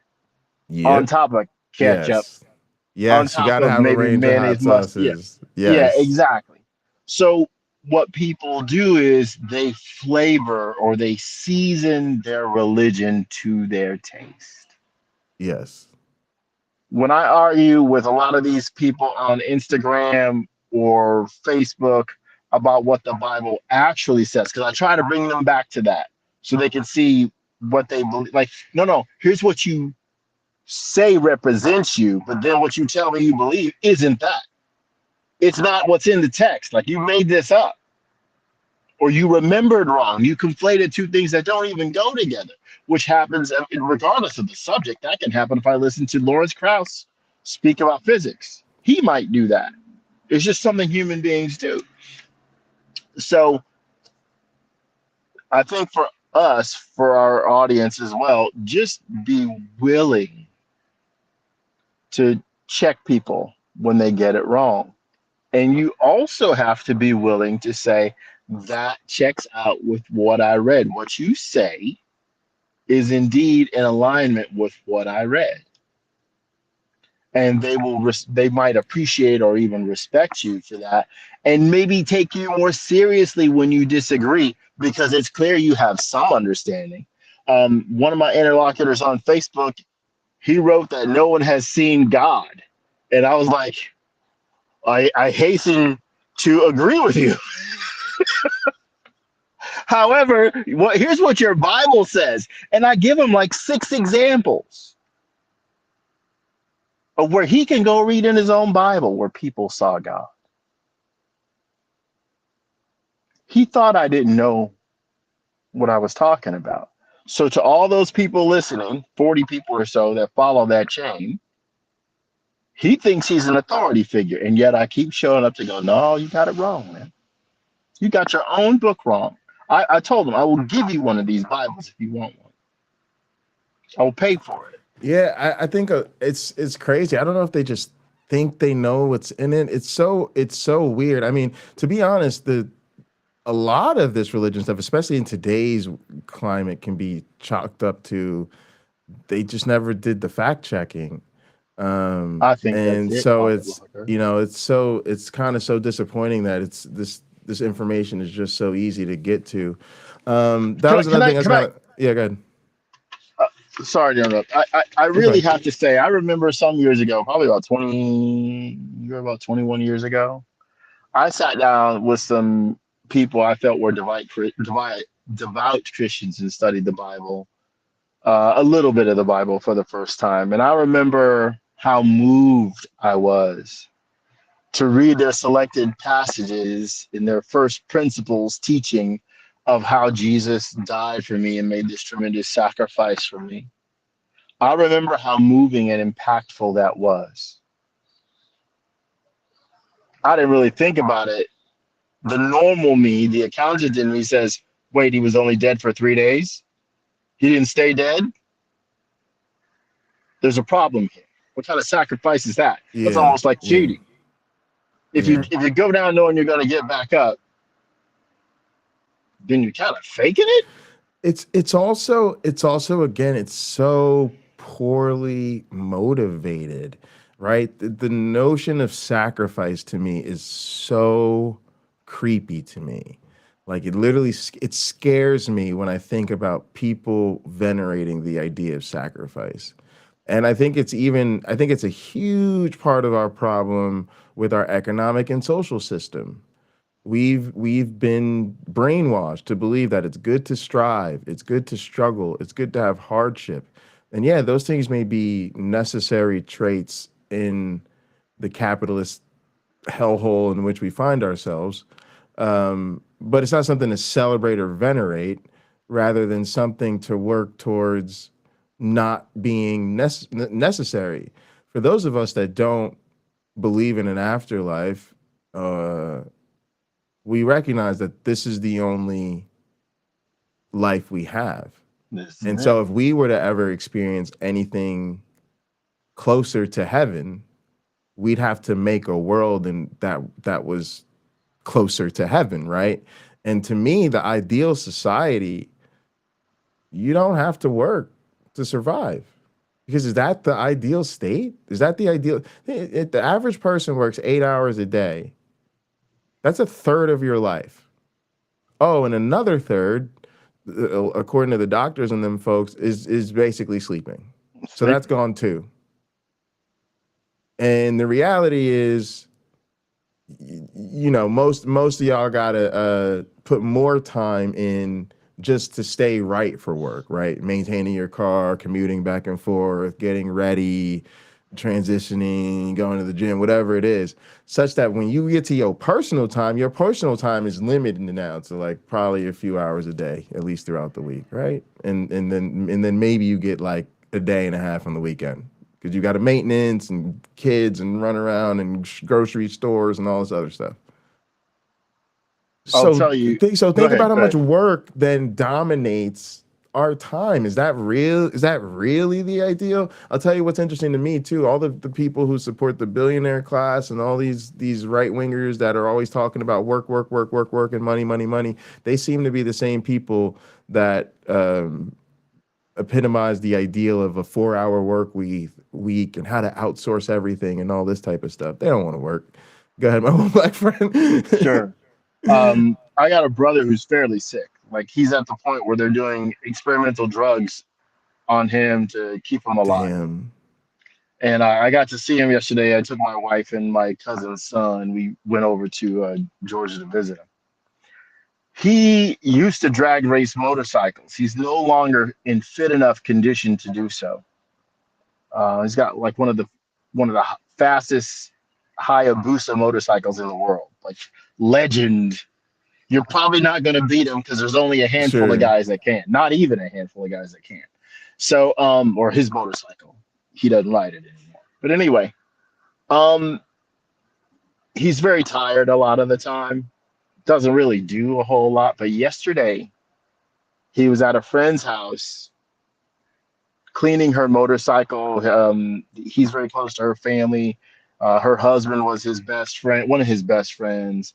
And he's over there, and he is as happy as I had seen him in years. That's because he was doing something he loved. Yes. Right? He wasn't, I got to put together this spreadsheet. It's not me. I got to do this spreadsheet to make this complicated process so people only have to put like 6 numbers in it and spits out everything. You know, that's what I love that sort of thing. But even I would rather be working on a motorcycle than doing that if I knew I had maybe 2-3 years left to live. But yeah, I would say let that be a lesson to you from Pocket Locker and my brother. Enjoy your time, enjoy your free time. And there are those people, who, like my aunt that I'm staying with, she loves to church it up, man, so much. I know this when I saw her on Saturday morning or Friday morning. I'm wearing a shirt that says "Y'all need Jesus," and it just made her day. It just made her day. Wow. Because that's her world, right? Yeah. If she got the news my brother got, and she had 2 years left, maybe, and was gonna be on these experimental drugs that might possibly save her life, she's gonna be in church. Yeah, be in church. And I was gonna say, how many people would spend if they knew they had like 2 or 3 years left? They'd be spending those years doing everything they can to spread the gospel. It's just sad. Well, now Pocket Locker, I think you can answer that question because you have what, grandparents in their 80s? Yeah, my grandmother was that way when she had cancer. Yeah, and they're still that way. That's it. That's it. But you know what? I'd be willing to say your grandmother is maybe 1 in 100 when it comes to that. 1 in 100. To be honest, maybe that number is too large. I honestly think there's a lot of doubt that comes in with that. Like I think a lot of people have a serious season of doubt when they get a fatal diagnosis. My uncle did. Yeah. I think that's because that's when things get real. All right, let's see if we can get through another clip or two. Okay. I appreciate the mac and cheese analogy. Yes. And one of the things that I want to sort of bring us back to, I know we're very 21st century people, and we think we have a heightened sense of intellect. We like to think of ourselves as our ancestors' wildest dreams, as if they didn't have any of their own. And I want to say that I think we actually need to go back to look at the invisible church, the enslaved church. Because one of the things that's a marvel to me is that they were able to discern what real Christianity was, even when it was being presented to them in ways that were not the full gospel. And the reason for that is that, and I want us to think back to this, why literacy was so dangerous, right? Yep. Why there were laws against literacy for enslaved people had everything to do with the fact that they were trying to keep enslaved people from the Word of God. Amen. Because they knew that once they redirected and were able to read the Bible for themselves and see the God of the Bible, not the one that was being caricatured to them as if, the only thing was slaves obey your masters, but they got to see the totality of the Word of God. Is Wow. when they were able to see the truth. I think about this story. There was an enslaved man who ran away, a man named Henry Atkinson, who ran away from Virginia. And when he got to the North and he began to worship in a congregation of free blacks, one of the things he said, yeah, back there, they didn't preach the whole gospel to us. Amen. And so I think that's important for us to understand just how much it was rooted in them understanding and knowing the Word of God for themselves. And what grieves me is that in our fancy 21st century ancestors' dream that we all think we're living in, where we have all kinds of Bible translations, where we got the Bible on our pocket, in our hands, that we would allow excuses to get us from reading the Word of God and learning who God is for himself. So I think we actually need to go to learn from our enslaved ancestors to be able to say they had a hunger for the Word of God. I think of these stories during Reconstruction when enslaved people were free, that the first things they wanted to do, and they built these educational institutions in their churches. The first things they did were build churches. Right here in Richmond, there's a church that was built from enslaved people. They literally would go to work all day as sharecroppers, come home and build a church. And one of the things they did was use the church for their spiritual sustenance as well as their educational sustenance. And one of the things you would see, 80-year-old great-grandmothers alongside their 6-year-old great-grandchildren learning how to read and write. And when they would ask these people why they were trying to learn to read at this old age, like, you haven't learned to read this whole time, they said, I want to read the Bible for myself. And so I think we do well to have that hunger for the Word of God, because that's really when they saw where their liberation came from. That's right. That's right. Okay. I'm about to say some shit that people might consider mad disrespectful, but I think it's true. So I'll wait till you're back in the car to bring you back. You can hear it.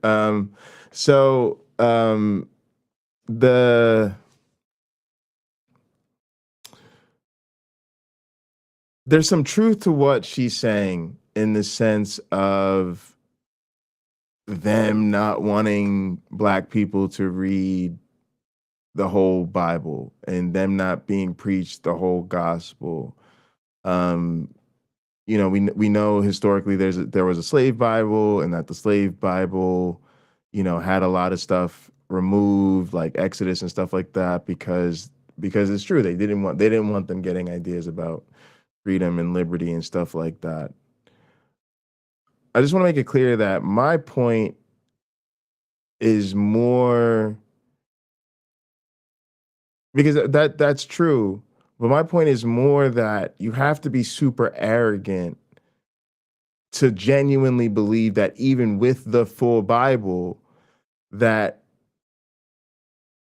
it could not be appreciated and understood, and yet still have whites oppress Blacks in the way they did, or white Christians in particular. That's the problem. The idea that that's not the real Christianity. They don't know the true Christianity. They didn't understand the actual gospel. No, they did. They did. They just didn't think it applied to you. They still don't think it applies to you. And that does mean that there's a limit of that book, and it is, and you could also see the cognitive dissonance where she even said, "Oh, it goes beyond just the slaves obey your master." Like she knows that type of stuff is in there. The other thing is, and it kind of goes back to that John Dominic Crossan quote. My point, once again, is not that those ancient people told literal stories and we are now smart enough to take them symbolically, but that they told them symbolically and we are now dumb enough to take them literally. I think there was always been a way in which, especially for slaves, that Black Christianity was performative. And I think in many ways it's continued to be. And by that I mean, I think earlier they wanted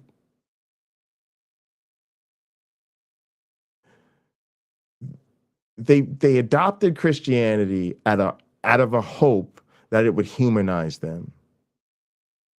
They adopted Christianity out of hope that they could reclaim some dignity and in the process improve their material conditions.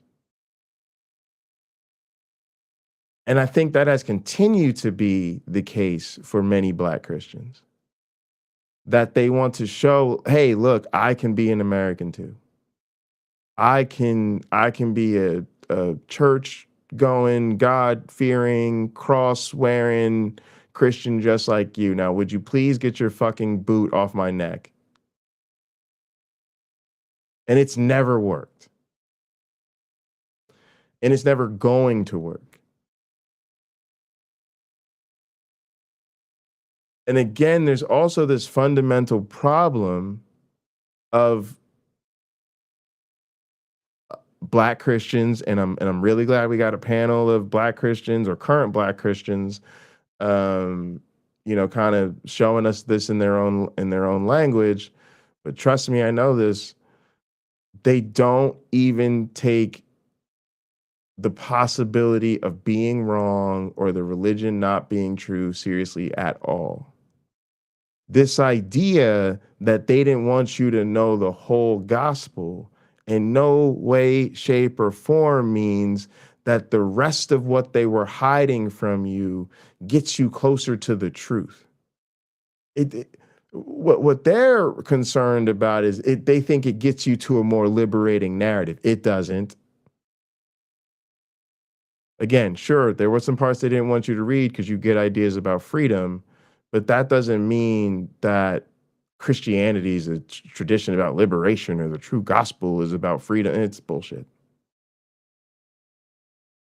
But more importantly, them hiding aspects of the faith from you doesn't make the faith and the fundamental claims of the faith consistent with reality. And this is the part that Black people need to get their fucking heads wrapped around.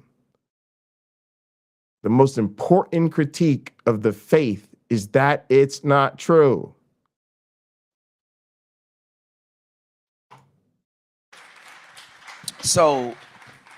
So I think, so Howard Thurman says that there's a difference between religion about Jesus and the religion of Jesus, right? The religion about Jesus just gives us Jesus' biography, some places where his feet trod, where he healed, how he was born, how he died. But the religion of Jesus is actually invested in those letters that older Bibles used to have in red, right? And so part of what Christianity has to be connected to, if it's going to be about the way of Jesus, and to also honor the fact that Jesus never called what he was doing Christianity, right? It was called the way. Wow. Right? And the way doesn't seem to look anything like what we currently call Christianity, right? Because Christianity has been allied with power, it's been allied with whiteness, it's been allied with maleness, it's been allied with all these other forms of identity markers that actually don't honor those teachings that we actually find in red. And I always wonder, like, what makes you Okay. He said something super important here. We currently call Christianity, right? Because Christianity has been allied with power, it's been allied with whiteness, it's been allied with maleness, it's been allied with all these other forms of identity. And here's the thing that he does that we don't get as that Black Christians don't get. Black Christianity's done all them same shits. Black Christianity, this is such a. My one Black friend, glad you listen to this real quick. This is so important right here. He was doing in Christianity, right? In those letters that older Bibles used to have in red, right?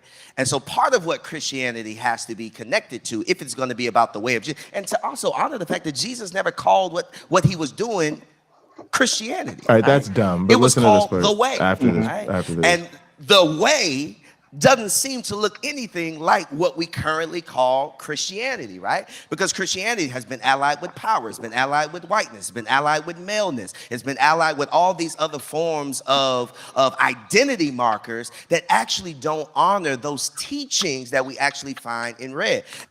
Okay.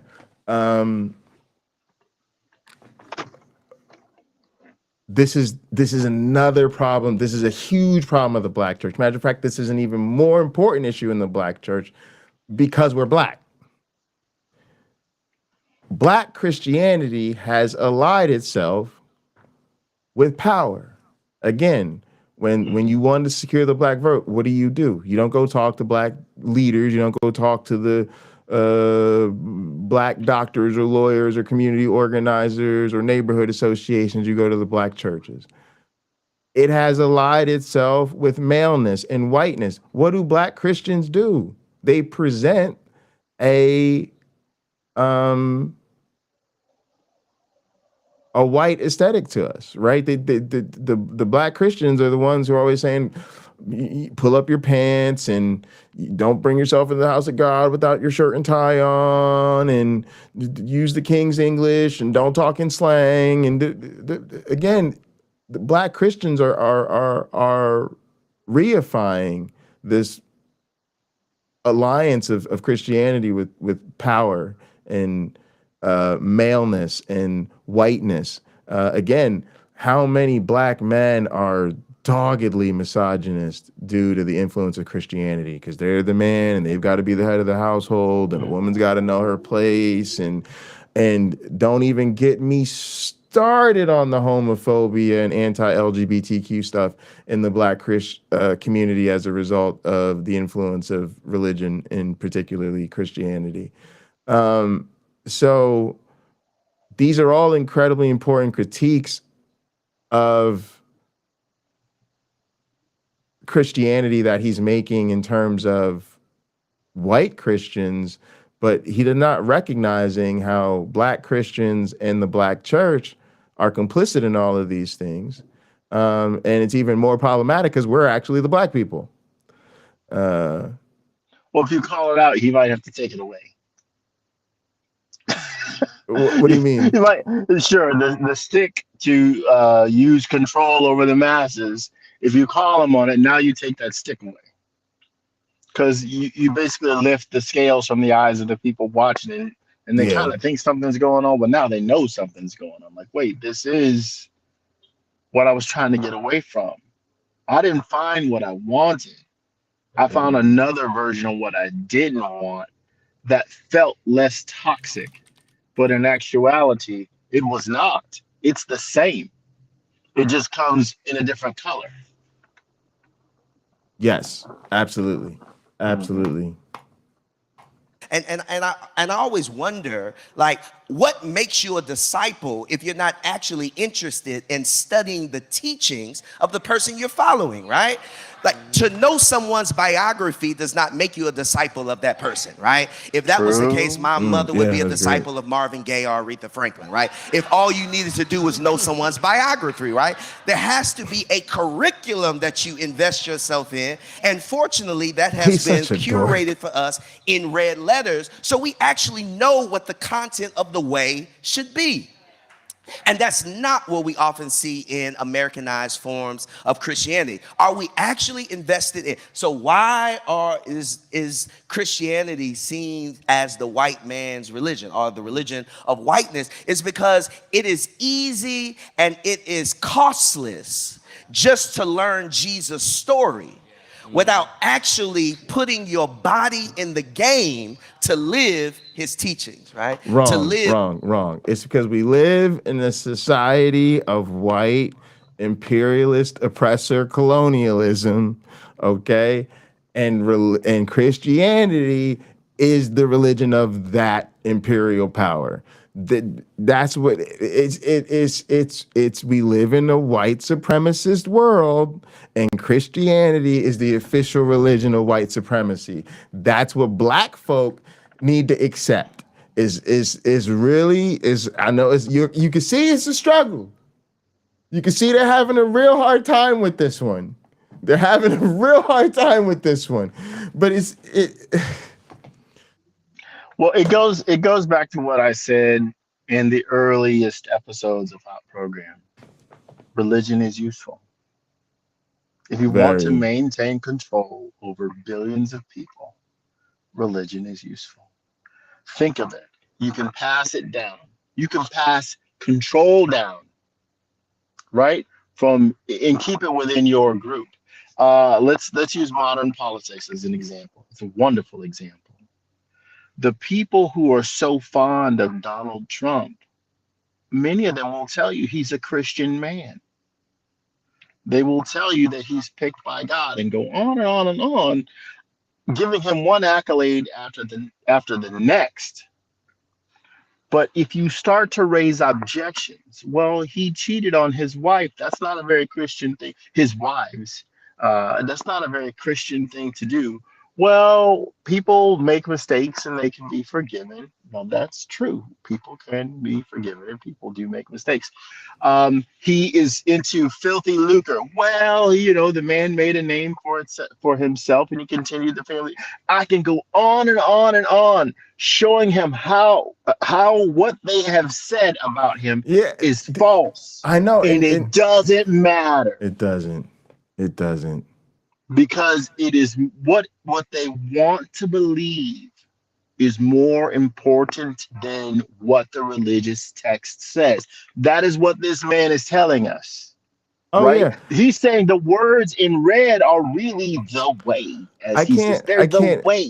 But the way is not the practice that we see in the world. Yeah, and also just to be clear, the way seems like socialism.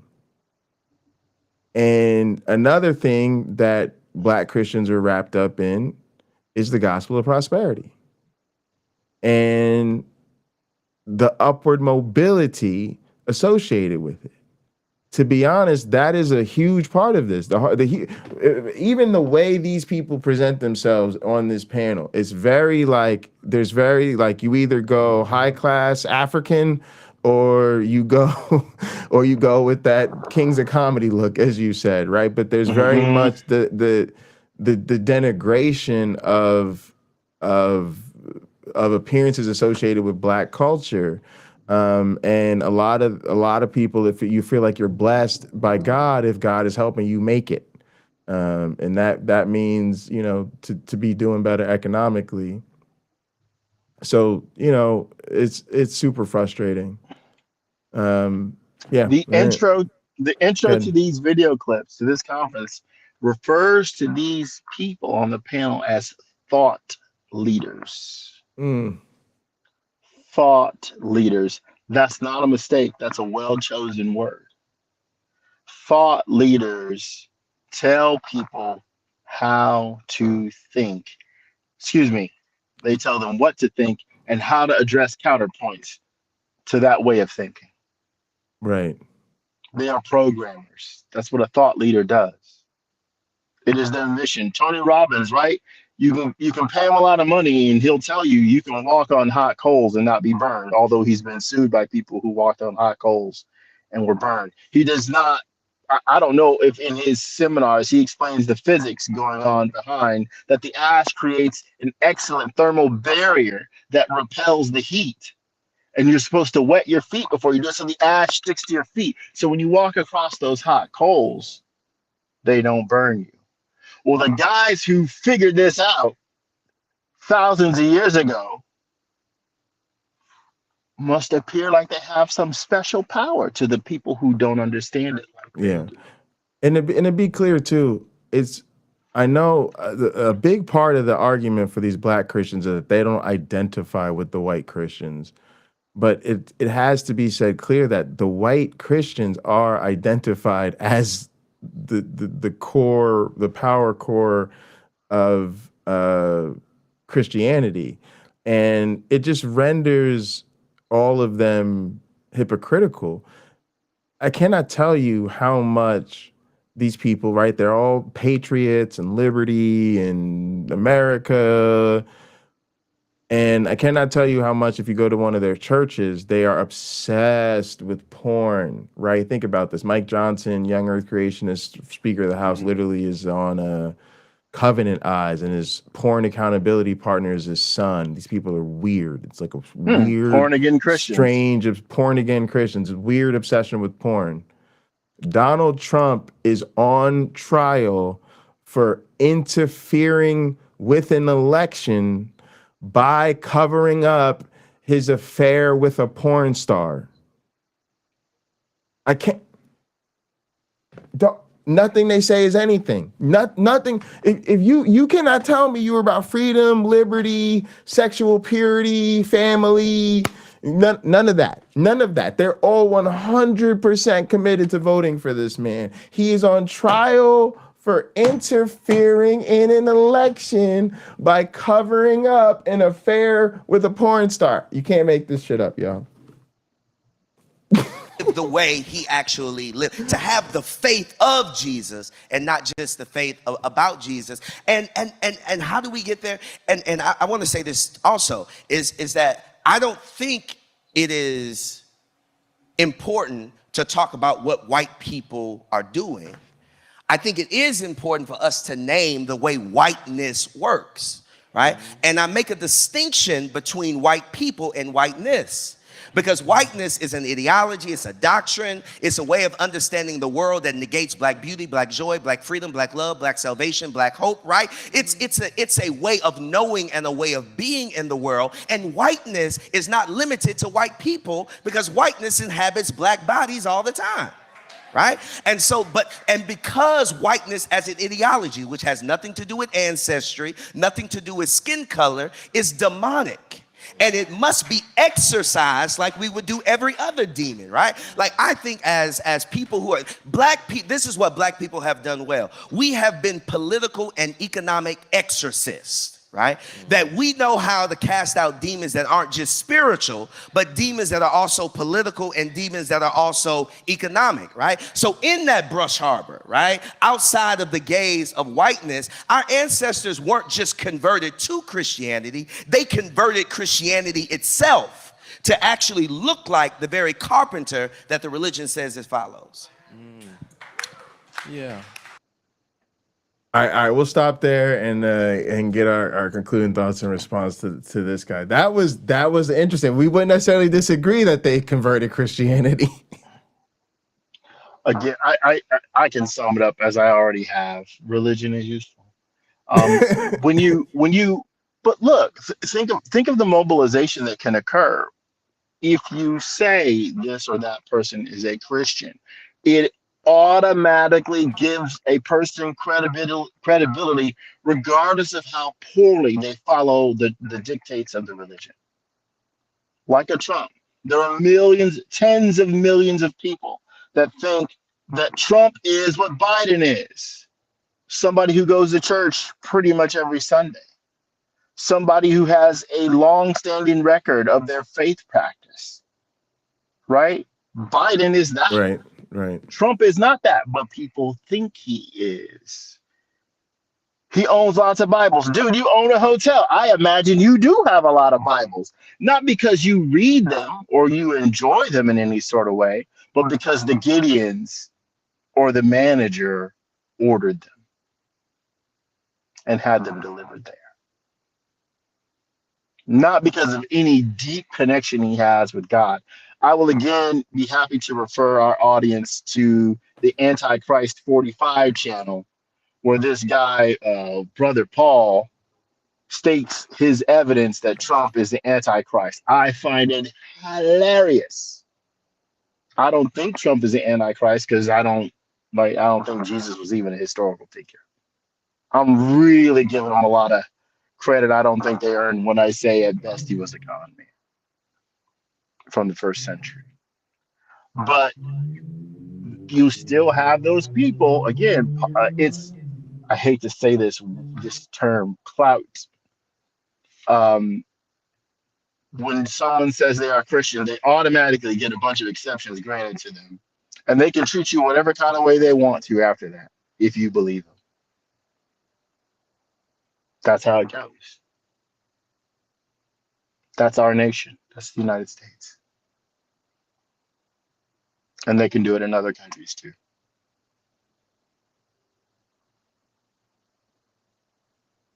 Yeah. So, I definitely agree with all that.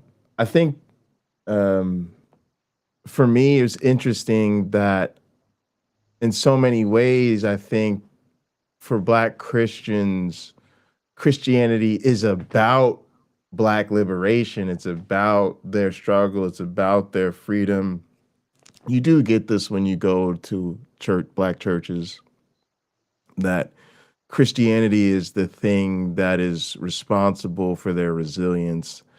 And it's the thing they need to place their hope in for further progress. And that really does, I want to say impede, but actually it really prevents them from engaging in a true analysis of Christianity's influence on Black people. First off, and I will conclude with this too, like, you know, the main criticism is the first criticism. Black people deserve the truth, and Christianity is not true. And nowhere in this conversation do you hear any sort of critical reflection about the possibility that the claims of Christianity might not be true. The reason that is so important is because it changes the whole conversation. You can't say something is a good instrument for us to rely on if it isn't true. And it's really important that Black Christians get ready for what's coming, because that's what's coming is people like us that are willing to challenge the core claims of the faith. But beyond that, there really becomes a fictive theology and an accompanying fictive history of the faith that supports this narrative of Black liberation that really isn't honest about the way the Black church is an instrument of regression and is holding us back. And you know, it's just that's y'all know that's what we're about, and we're gonna keep fighting a good fight. But that's definitely the message we're trying to, or at least the message I'm trying to get out here to them. My one Black friend, you got anything coming up? Just the baby, but that's not until the end of September. I don't. Things have been really slow with the career and trying to figure out what to do about, you know, sell our house, keep our house, and all that stuff. So I don't have anything going on other than I'm told probably next Saturday I will get my truck back. So maybe I'll make a little video about all the stuff I need to do to finish that darn thing. But it's I'm sure people would check that out. Yeah, it's looking good. I did start a YouTube channel called Honorable Wrenchin', but there's no content there. And on Instagram, it's Honorable Wrenchin'. So it's like, what's that going to be about? Just the tooling, cars and trucks. Yeah, cars and trucks, and more so, I guess my focus is the financial cost of actually building these things. Like, do you even want to do it? Sure. I'll give you an example with suspension. How are you going to use a car dictates what kind of suspension you buy. Most people don't need to spend the money I spent redoing their chassis, so it's a high performance thing, when all they want to do is take their grandkids to go get ice cream. You don't spend that kind of money that I spent. Right. You don't. If you're going to use it to commute, you might want to, but if it's just a Sunday cruiser, no, don't waste your money. But what would it cost if you wanted to autocross? There's 10 different packages that you could put on that vehicle. Well, what do they cost and which one is right for you? That's kind of the focus. When it comes to painting, how much do you need to spend on paint? Can you do it yourself? You know, what do you do if you don't have a lot of money, but you want to change the color of your car? Do you wrap it, or do you just buy cheap paint and borrow your buddy's gear and you shoot your car one weekend. Sure, You know. sure. So that sort of thing. All right. Well, you got some subs over there. Crystal subbed, and yeah, check it out, Honorable Wrenching, and we'll add a link in the description. So shoot me that when you get a chance.